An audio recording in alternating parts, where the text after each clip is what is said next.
ओम नमो भगवते वासुदेवाय। हर हर महादेव। जय भोलेनाथ। स्वागत है आप सभी का हमारे चैनल पर। आज के इस वीडियो में आप सुनेंगे सोमवार के व्रत की कथा। सोमवार का व्रत भगवान शिव को समर्पित होता है और भगवान शिव की कृपा से इस व्रत को करने वाले की सभी मनोकामनाएं पूर्ण होती हैं। तो आज हम आपको सोमवार के व्रत की कथा सुनाएंगे।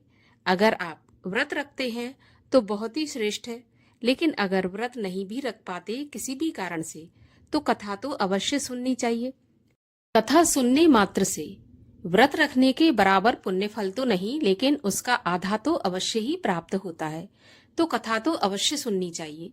तो इससे पहले मैं कथा आरंभ करूं, आपसे एक आग्रह है कि अगर अभी तक आपने चैनल को सब्सक्राइब नहीं किया है, पहली बार चैनल पर आए हैं, तो चैनल को सब्सक्राइब करके बेल आइकन पर क्लिक कर लीजिए और कथा अच्छी लगे तो लाइक अवश्य करिए। आपके लाइक से ही पता चलता है आपको हमारा वीडियो पसंद आया। तो चलिए अब हम शुरू करते हैं सोमवार के व्रत की कथा। एक नगर में एक बहुत ही धनवान साहूकार रहता था। उसके घर में धन की कोई कमी नहीं थी, परंतु वह बहुत दुखी रहता था क्योंकि उसके कोई पुत्र नहीं था और इसी चिंता में दिन रात दुखी रहा करता था। पुत्र की कामना के लिए वह प्रत्येक सोमवार को शिवजी का व्रत और पूजन भी किया करता था। सायंकाल को भगवान शिव के मंदिर में जाता और दीपक जलाता। इस प्रकार से भगवान शिव की सेवा किया करता था। उसके इस भक्ति भाव को देखकर एक बार माता पार्वती ने भगवान शिव से कहा कि महाराज, ये साहूकार आपका बहुत ही अनन्य भक्त है, सदैव आपका व्रत और पूजन बड़ी श्रद्धा से करता है। आपको इसकी मनोकामना अवश्य पूरी करनी चाहिए। तब भगवान शिव बोले कि हे पार्वती, ये संसार तो कर्म क्षेत्र है। किसान खेत में जैसा बीज बोता है वैसे ही फसल काटता है, उसी तरह मनुष्य इस संसार में जैसा कर्म करते हैं वैसा ही फल भोगते हैं। तो माता पार्वती ने अत्यंत आग्रह करते हुए कहा कि प्रभु, जब ये आपका अनन्य भक्त है और अगर इसको किसी प्रकार का दुख है तो उसे आपको अवश्य दूर करना चाहिए। आप तो सदैव अपने भक्तों पर दयालु रहते हैं और उनके दुखों को दूर करते हैं। यदि आप ऐसा नहीं करेंगे तो मनुष्य आपका पूजन और व्रत क्यों करेंगे। माता पार्वती के बार बार आग्रह करने पर भगवान शिव कहने लगे कि हे पार्वती, इसके कोई पुत्र नहीं है, इसी चिंता में यह अति दुखी रहता है। इसके भाग्य में पुत्र ना होने पर भी मैं इसको पुत्र प्राप्ति का वरदान देता हूँ, परंतु वह पुत्र केवल 12 वर्ष तक ही जीवित रहेगा। इसके पश्चात वह मृत्यु को प्राप्त हो जाएगा। इससे अधिक मैं इसके लिए कुछ नहीं कर सकता। माता पार्वती और भगवान शिव का ये वार्तालाप वह साहूकार सुन रहा था। इससे उसको ना तो प्रसन्नता हुई और ना ही दुख हुआ और वह पहले की तरह शिवजी का व्रत और पूजन करता रहा। कुछ समय के पश्चात साहूकार की स्त्री गर्भवती हुई और 10वें महीने उसके गर्भ से अति सुंदर पुत्र उत्पन्न हुआ। साहूकार के घर में बहुत खुशियां मनाई गई, परंतु साहूकार तो ये जानता था कि उसकी आयु केवल 12 वर्ष की है, इसलिए उसने ना तो अधिक प्रसन्नता प्रकट की और ना ही किसी को यह भेद बताया। जब वह बालक 11 वर्ष का हो गया तो बालक की माता ने उसके पिता से उसका विवाह करने के लिए कहा। तब साहूकार ने कहा कि अभी मैं इसका विवाह नहीं करूंगा, मैं अपने पुत्र को काशी पढ़ने के लिए भेजूंगा। साहूकार ने बालक के मामा को बुलाकर उसको बहुत सा धन देकर कहा कि तुम इस बालक को काशी पढ़ने के लिए ले जाओ और रास्ते में जिन जिन स्थानों से भी जाओ, यज्ञ करते, ब्राह्मणों को भोजन कराते और दक्षिणा देते हुए जाना। दोनों मामा भांजे यज्ञ करते, ब्राह्मणों को भोजन कराते और दक्षिणा देते हुए काशी की ओर चल पड़े। रास्ते में एक शहर पड़ा। उस शहर में राजा की कन्या का विवाह था, परंतु जो राजकुमार विवाह करने के लिए आया था वह एक आंख से काना था। तो उसके पिता राजा को इस बात की बड़ी चिंता थी कि कहीं राजकुमार को देखकर राजकुमारी या उसके माता पिता विवाह में किसी प्रकार की अड़चन पैदा न कर दें। जब उसने सेठ के अति सुंदर लड़के को देखा तो उसके मन में ये विचार आया कि क्यों न द्वाराचार के समय इस लड़के से दूल्हे का काम चला लिया जाए। ऐसा मन में विचार करके उस राजकुमार के पिता ने उस लड़के और उसके मामा से बात की, तो वे दोनों राजी हो गए। इसके बाद साहूकार के लड़के को दूल्हे के कपड़े पहनाकर घोड़ी पर बैठाकर कन्या के द्वार पर ले गए। सभी कार्य प्रसन्नता से पूरे हो गए। राजकुमार के पिता ने सोचा कि यदि विवाह भी इसी लड़के से करा लिया जाए तो इसमें बुराई क्या है। ऐसा सोचकर लड़के और उसके मामा से उसने बात की कि यदि आप फेरों और कन्यादान के काम को भी पूरा करा दें तो आपकी बड़ी कृपा होगी। मैं इसके बदले में आपको बहुत सारा धन दूंगा। तो दोनों ने इसे खुशी खुशी स्वीकार कर लिया। अब विवाह कार्य बहुत अच्छी तरह से संपन्न हो गया। सेठ का पुत्र जिस समय जाने लगा तो उसने राजकुमारी की चुनरी के पल्ले पर लिख दिया कि तुम्हारा विवाह मेरे साथ हुआ है, परंतु जिस राजकुमार के साथ तुम्हें विदा किया जाएगा वह एक आंख से काना है और मैं काशी पढ़ने जा रहा हूँ। सेठ के लड़के के जाने के बाद राजकुमारी ने जब चुनरी पर ऐसा लिखा देखा हुआ पाया तो उसने काने राजकुमार के साथ जाने से मना कर दिया। उसने अपने माता पिता को सारी बात बता दी और कहा कि ये मेरा पति नहीं है, मेरा विवाह इसके साथ नहीं हुआ और जिसके साथ मेरा विवाह हुआ है वह तो काशी पढ़ने चला गया।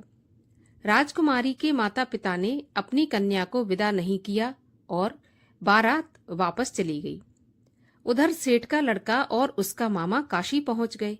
वहां जाकर उन्होंने यज्ञ करना और लड़के ने पढ़ना शुरू कर दिया। जब लड़के की आयु 12 साल की हो गई उस दिन उन्होंने यज्ञ रच रखा था। लड़के ने अपने मामा से कहा कि मामा जी, आज मेरी तबीयत कुछ ठीक नहीं है। तो मामा ने कहा कि जाओ अंदर जाकर सो जाओ। तब लड़का अंदर जाकर सो गया और थोड़ी ही देर में उसके प्राण निकल गए।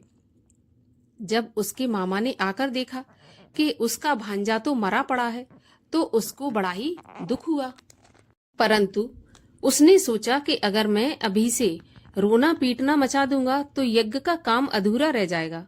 अतः उसने जल्दी से यज्ञ का कार्य समाप्त करवाकर ब्राह्मणों के जाने के बाद रोना पीटना मचा दिया। संयोगवश उसी समय शिव पार्वती उधर से जा रहे थे। जब उन्होंने जोर जोर से रोने की आवाज सुनी तो पार्वती जी कहने लगी कि महाराज, कोई दुखिया रो रहा है, इसके कष्ट को दूर कीजिए। जब शिव पार्वती वहां पहुंचे तो उन्होंने पाया कि वहां पर एक लड़का मरा पड़ा था। माता पार्वती ने देखा तो वे कहने लगी कि महाराज, ये तो वही सेठ का लड़का है जो आपके वरदान से उत्पन्न हुआ था। तब शिव जी ने कहा कि पार्वती, इसकी आयु इतनी ही थी और ये भोग चुका। तब माता पार्वती कहने लगी कि महाराज, इस बालक को थोड़ी सी आयु और दे दो, नहीं तो इसके माता पिता तड़प तड़प कर मर जाएंगे। माता पार्वती के बार बार आग्रह करने पर भगवान शिव ने उसको जीवन का वरदान दे दिया। शिव जी की कृपा से लड़का जीवित हो गया। शिव और पार्वती कैलाश पर्वत पर चले गए। शिक्षा पूरी होने पर वह लड़का और उसका मामा उसी प्रकार यज्ञ करते, ब्राह्मणों को भोजन कराते और दक्षिणा देते हुए अपने घर की ओर चल पड़े। रास्ते में उसी शहर में आए जहां उस लड़के का वहां की राजकुमारी के साथ विवाह हुआ था। वहां पर जाकर उन्होंने यज्ञ आरंभ कर दिया। जब लड़के के ससुर अर्थात वहां के राजा ने उसको पहचान लिया और महल में ले जाकर उसकी बहुत आवभगत की, फिर बहुत से दास दासियों सहित आदर पूर्वक अपनी राजकुमारी और जवाई राजा को विदा कर दिया। जब वे अपने शहर के निकट आए तो मामा ने कहा कि मैं पहले तुम्हारे घर जाकर तुम्हारे माता पिता को खबर करके आता हूँ। जब उस लड़के का मामा घर पहुंचा तो वो क्या देखता है कि लड़के के माता पिता तो घर की छत पर बैठे थे और उन्होंने ये प्रण करके रखा था कि यदि हमारा पुत्र कुशलता के साथ लौट आया तो हम राजी खुशी नीचे आ जाएंगे, नहीं तो छत से गिरकर अपने प्राण दे देंगे। तब उस लड़के के मामा ने आकर जब यह समाचार सुना दिया कि आपका पुत्र आ गया तो उनको विश्वास नहीं हुआ। तब मामा ने शपथ पूर्वक कहा कि आपका पुत्र अपनी पत्नी और बहुत सारा धन साथ में लेकर आया है। तो फिर सेठ प्रसन्नता से भर उठा। सेठ सेठानी आनंद पूर्वक नीचे आए। बाहर आकर उन्होंने अपने पुत्र और उसकी पत्नी का भरपूर स्वागत किया और सभी लोग प्रसन्नता के साथ रहने लगे। जो भी कोई सोमवार के इस व्रत को धारण करता है अथवा इस कथा को पढ़ता या सुनता है, उसके सारे दुख दूर होकर उसकी समस्त मनोकामनाएं पूर्ण होती हैं और इस लोक में नाना प्रकार के सुख भोग कर अंत में सदाशिव के लोक को प्राप्त होता है। बोलिए भगवान शिव शंकर महादेव की जय। भगवान शिव की आरती। ओम जय शिव ओमकारा स्वामी हर शिव ओमकारा ब्रह्मा विष्णु सदा शिव अर्धांगी धारा। ओम जय शिव ओमकारा एकानन चतुरानन पंचानन राजे हंसासन गरुणासन वृषवाहन साजे। ओम जय शिव ओमकारा दो भुज चार चतुर्भुज 10 भुज ते सोहे तीनों रूप निरखता त्रिभुवन जन मोहे। ओम जय शिव ओमकारा अक्षमाला वनमाला मुंडमाला धारी चंदन मृग मद सोहे भोले शुभकारी। ओम जय शिव ओमकारा श्वेतांबर पीतांबर बाघंबर अंगे सनकादिक ब्रह्मादिक भूतादिक संगे।